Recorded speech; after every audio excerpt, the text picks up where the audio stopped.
হরে কৃষ্ণ। সুপ্রভাত বন্ধুগণ। আজ 2রা আগস্ট 2023। মার্কেটের সিচুয়েশন দেখতে আসা, যেন আমরা সারাদিনের যে ট্রেডিং হবে তার জন্যে ওয়েল ইনফর্মড থাকি, যেন আমাদের কোনো তথ্য অজানা না থাকে যে গোটা বিশ্ববাজারে কী হয়ে চলেছে এবং আমাদের পরিস্থিতিটা কোন অবস্থায় আছে। যাই হোক, প্রথমে চলে যাব ইউএস ফিক্সের চার্টে। এখানে বহুদিন পর আমরা দেখতে পাচ্ছি যে পরপর দুটি গ্রিন ক্যান্ডেল, এর আগে কিন্তু বহুদিন আগে হয়েছে, প্রায় জুলাই মাসের শুরুতে হয়েছে। তারপর থেকেই প্রথমবারের জন্য দুটো পরপর গ্রিন ক্যান্ডেল এবং উপরের দিকে মার্কেট যাওয়ার একটা প্রবণতা দেখাচ্ছে। এখানে রেজিস্ট্যান্স ওর আছে 17-র কাছাকাছি, তো 17 পর্যন্ত মার্কেট আসুক, ততক্ষণ পর্যন্ত মার্কেটে অতটা ভয় নেই। মার্কেটে রেঞ্জ বাউন্ডই আছে ইউএস ফিক্স, কিন্তু যেখানে একটু সমস্যা দেখা যাচ্ছে সেটি হলো ইউএসের 10-year বন্ড ইল্ড, যেটি 4.03 পর্যন্ত চলে এসেছে। এরপরে যে রেজিস্ট্যান্স লাইন আছে 4.076, এর উপরে যদি মার্কেট ট্রেড করা শুরু করে তখন কিন্তু ইকুইটি মার্কেটের উপরে অত্যন্ত প্রেশার আসবে এবং সেক্ষেত্রে আমরা বড় বড় ইন্ডেক্স এবং স্টকগুলিতে একটু পতন দেখতে পারবো। দেখতে হবে, আমাদের দেখতে পারবো নয়, আগে দেখতে হবে। ইউএস অয়েল অর্থাৎ ক্রুড অয়েলের চার্টেও আমরা দেখতে পাচ্ছি অসম্ভব একটা র্যালি উপরের দিকে নিয়ে যাচ্ছে ওকে। প্রায় 82.14-এ পৌঁছে গেছে। এরপর একটা রেসিস্ট্যান্স এই লাইনে রয়েছে, অর্থাৎ 83.21, 83.5, এই লেভেল যদি মার্কেট রেসিস্ট করতে পারে তবেই ভালো। আনালে কিন্তু ইউএস ক্রুড অয়েলে একটি বড় র্যালি আসবে, যেটির জন্যে আমাদের প্রস্তুত থাকতে হবে। আমাদের যে রাবার, প্লাস্টিক ইত্যাদি সেক্টরগুলো আছে সেগুলোতে প্রেশার কিন্তু বৃদ্ধি পাবে, যেমন আমাদের বার্জার পেন্ট, এশিয়ান পেন্টস, এইরকম কানসাইলের নেরোল্যাক, এইরকম স্টকগুলিতে কিন্তু প্রেশার আসবে। এছাড়াও আসবে অ্যাস্ট্রাল, এইসব স্টকগুলিতে। যাই হোক, প্রিন্স পাইপ ইত্যাদি। এরপরে ইউএস অয়েলের পরে চলে যাব ইউএস 100, অর্থাৎ ন্যাসড্যাকের চ্যাট একটা রেঞ্জ বাউন্ড হয়ে গেছে। এই রেঞ্জটা যত ছোট থাকে ততই ভালো।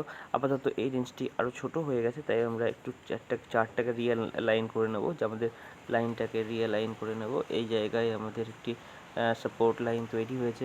এই সাপোর্ট যতক্ষণ না ভঙ্গ হচ্ছে ততক্ষণ আমরা লং পজিশনের মধ্যেই থাকবো।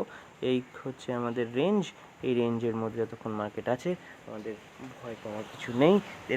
মার্কেটের উপর দিকে যদি ব্রেক করে তাহলে তো ওয়েল অ্যান্ড গুড, খুব ভালো হয়। নিচের দিকে ব্রেক করলে তখন আমরা পজিশনকে একটুখানি একবারের জন্য কমিয়ে নেব।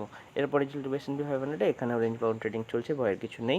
আলটিমেট সাপোর্ট আমরা দেখতে পাচ্ছি 4449-এর কাছাকাছি রয়েছে। এফটিএস ইউকের মার্কেট রেঞ্জ বাউন্ড রয়েছে আপাতত, টার্গেট যা দেওয়ার দিয়ে দিয়েছে। এরপরে মার্কেট 7565 থেকে 7695 এর মধ্যে কিছু সময় অতিবাহিত করতে পারে।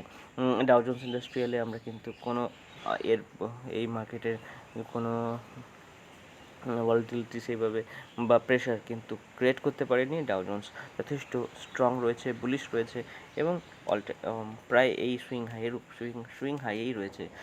ইন্ডিয়া ভিক্স নিচের দিকেই রয়েছে। আজকে হয়তো সামান্য ভলাটিলিটি ইনক্রিজ হতে পারে, গ্লোবাল কিউজ অর্থাৎ বিশ্ববাজারের যে সংকেতগুলো এসে সেগুলোকে মাথায় রেখে। এরপর চলে যাবো ইন্ডিয়া 10-year বন্ড ইল্ডে। এখানে একটি সাপোর্ট রেসিস্ট্যান্স লাইন রয়েছে, সেই রেসিস্ট্যান্স লাইনের উপরে চলতে শুরু করেছে, হয়তো চলতে শুরু করবে। একবারের জন্য মাথা উঁচু করেছিল, কিন্তু সেখান থেকে প্রেশার পেয়ে চলে এসেছে। এখানে একটি গ্যাপ রয়েছে, এই গ্যাপটি ফিল করার চেষ্টা করছে মার্কেট, যেটি গ্যাপটি হলো 7.18 থেকে 7.15।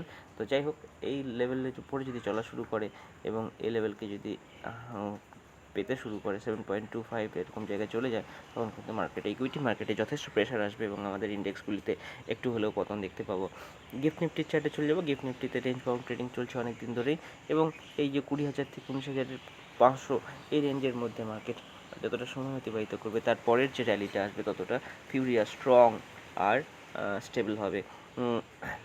ডলার ইন্ডেক্স যথেষ্ট উপরের দিকেই যাচ্ছে, কিন্তু এখানে একটা নেগেটিভ ট্রেন্ড লাইন রয়েছে ওর 102-এর কাছাকাছি মার্কেট একটা প্রেশার পাবে, যার ফলে একবারের জন্য হলেও ডলার ইন্ডেক্সে পতন আসতে পারে এবং পতন মিনিমাম 2%-এর কাছাকাছি হতে পারে। ইউএসডি আইএনআরে দেখতে পাচ্ছি, ইউএসডি আইএনআরে ডলার ইন্ডেক্স বৃদ্ধি পাওয়ার জন্য ইউএসডি আইএনআরেও গ্রোথ দেখতে পাচ্ছি।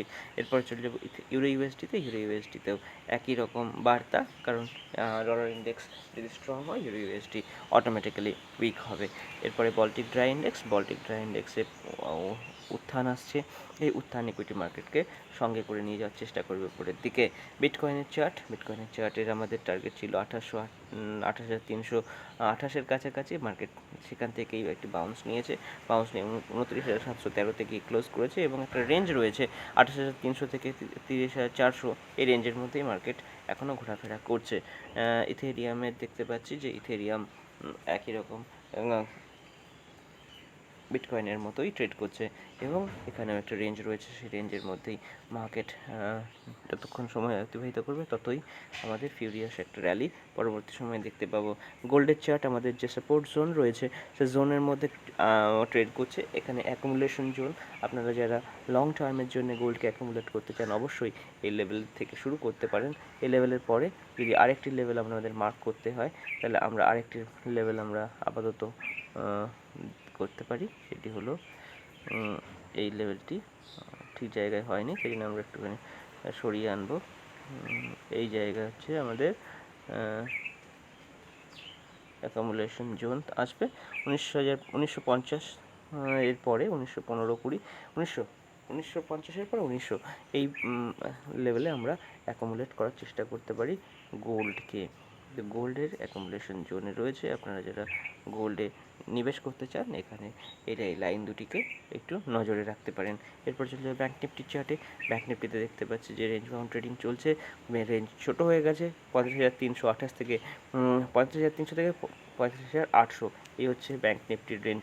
ফিন নিফটিতেও রেঞ্জ বাউন্ড ট্রেডিং চলছে এবং এখানে রেঞ্জটি হয়েছে 20,300 থেকে 20,800-র মধ্যে। এরপরে চলে যাব নিফটির চার্টে, নিফটিও ঠিক তাই, নিফটি 19,500 থেকে 19,800 ছোটো একটা রেঞ্জে ফেঁসে আছে। এই রেঞ্জে যতক্ষণ থাকে আপনার নন ডিরেকশনাল স্ট্র্যাটেজিগুলো অ্যাপ্লাই করুন। সেন্সেক্সের চার্টেও একই রকম প্রায় 1.5% পয়েন্ট, অর্থাৎ 1.5%-এর মধ্যে 65,800 থেকে 66,800 এর মধ্যেই মার্কেট ঘোরাফেরা করছে এবং এখানে রেঞ্জ বাউন্ড ট্রেডিং অ্যাপ্লাই করতে পারেন যতক্ষণ না কোনো একদিকে মার্কেট ফিউরিয়াসলি ব্রেক করছে।